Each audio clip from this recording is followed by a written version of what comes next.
Competitive exams में ना एक सवाल पक्का आता है जो किसी पहेली से कम नहीं लगता। Number series. देखने में तो ये बड़े मुश्किल लगते हैं, पर असल में हर एक के पीछे कोड छिपा होता है। तो चलिए आज उसी कोड को क्रैक करना सीखते हैं। अच्छा, तो सीधे पॉइंट पर आते हैं। जरा इस सीरीज को देखिए। इसमें एक नंबर ऐसा है जो पैटर्न में फिट नहीं हो रहा। क्या आप उसे ढूंढ पाए? अगर आपने 50 सोचा है तो आप बिल्कुल सही हैं, पर सवाल यह है कि क्यों? बस यही तो आज समझना है। तो आखिर ये नंबर सीरीज है क्या भला? देखिए, ये कुछ नहीं, बस नंबर्स की एक ऐसी लाइन है जिसके पीछे कोई ना कोई छिपा हुआ रूल या पैटर्न होता है, और हमारा काम बस उसी रूल को ढूंढ निकालना है। और हाँ, आईबीपीएस क्लर्क जैसे एग्जाम्स के लिए ये स्किल बहुत ही जरूरी है। तो फिर चलिए अपना टूलकिट तैयार किया जाए। किसी भी नंबर सीरीज की पहेली को सुलझाने के लिए ना कुछ बेसिक चाबियां होती हैं। चलो एक एक करके इन सबको समझते हैं। सबसे पहला और सबसे आसान पैटर्न वो है अरिथमेटिक सीरीज।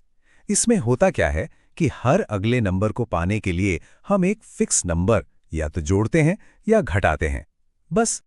ये देखिए, एक क्लासिक सा उदाहरण। पैटर्न एकदम साफ है। हर अगले नंबर के लिए बस 4 जोड़ना है।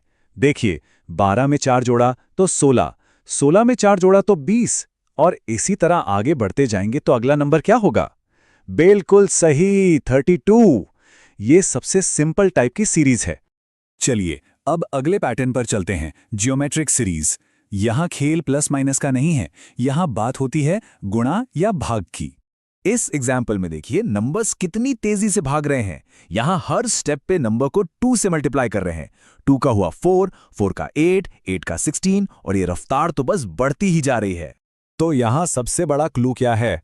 नंबर्स के बदलने की स्पीड। अगर नंबर्स धीरे धीरे मतलब कछुए की चाल से बढ़ रहे हैं तो समझिए कि शायद ये प्लस वाला पैटर्न है। लेकिन अगर वो रॉकेट की तरह तेजी से बढ़ रहे हैं तो समझ जाइए कि गुणा का पैटर्न होने के चांस ज्यादा हैं।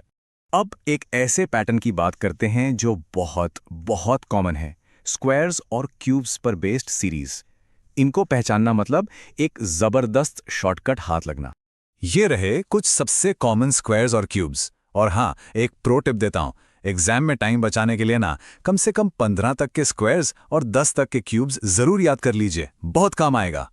अच्छा, और भी कुछ पैटर्न्स हैं जिन पे नजर रखनी पड़ती है, जैसे कि प्राइम नंबर्स जो सिर्फ खुद से और 1 से डिवाइड होते हैं। फिर आती है मशहूर फिबोनाची सीरीज जिसका लॉजिक ही एकदम अलग है। और हाँ, मिक्स्ड सीरीज भी होती हैं जो 2 या 2 से ज्यादा पैटर्न को एक साथ मिला देती हैं। तो अब जब हमारे पास पूरा टूल किट है तो चलिए एक सिंपल और भरोसेमंद स्ट्रैटेजी बनाते हैं किसी भी सवाल को सॉल्व करने के लिए। तो इन सभी तरीकों को मिलाकर बनता है हमारा एक सिंपल 3 स्टेप प्लान। एग्जाम के प्रेशर में बस इन स्टेप्स को फॉलो करना है। स्टेप 1, सबसे पहले नंबर्स के बीच का डिफरेंस निकालो। स्टेप 2, देखो कि क्या कोई नंबर किसी का स्क्वायर या क्यूब लग रहा है। स्टेप 3, और अगर कुछ भी काम न करे तो मिक्स्ड पैटर्न ढूंढो। चलो अब इस स्ट्रैटेजी को आजमा कर देखते हैं कि ये असल में काम कैसे करती है। ये रही पहली प्रॉब्लम। चाहें तो 1 मिनट के लिए रुककर हमारे 3 स्टेप प्लान से इसे सॉल्व करने की कोशिश कीजिए।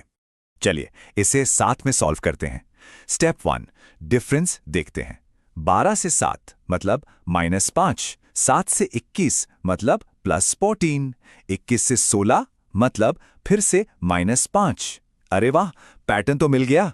ये तो एक -5 + 14 का ऑल्टरनेटिंग पैटर्न है। तो 30 के बाद हमें करना होगा -5, और हमारा जवाब आ गया 25। अब एक और प्रैक्टिस प्रॉब्लम, और ये एक बहुत ही क्लासिक पैटर्न पर बेस्ड है।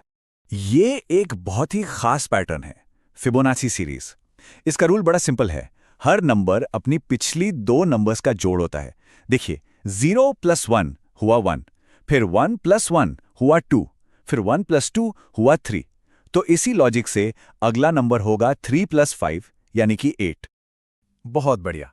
तो अब आखिर में इस बात पर आते हैं कि इस टॉपिक में मास्टरी कैसे करें ताकि सवाल सिर्फ सॉल्व ही ना हो बल्कि फटाफट सॉल्व हो। तो मास्टरी की चाबी क्या है? देखिए, ये स्ट्रैटेजीज तो बहुत पावरफुल है, लेकिन असली जादू छिपा है रेगुलर प्रैक्टिस में। आप जितनी ज्यादा प्रैक्टिस करेंगे उतनी ही तेजी से पैटर्न पकड़ने लगेंगे। तो अब कोड क्रैक करने के सारे टूल्स आपके पास हैं। तो सवाल यह है कि अब आप अगली कौन सी पहेली सॉल्व करने वाले हैं?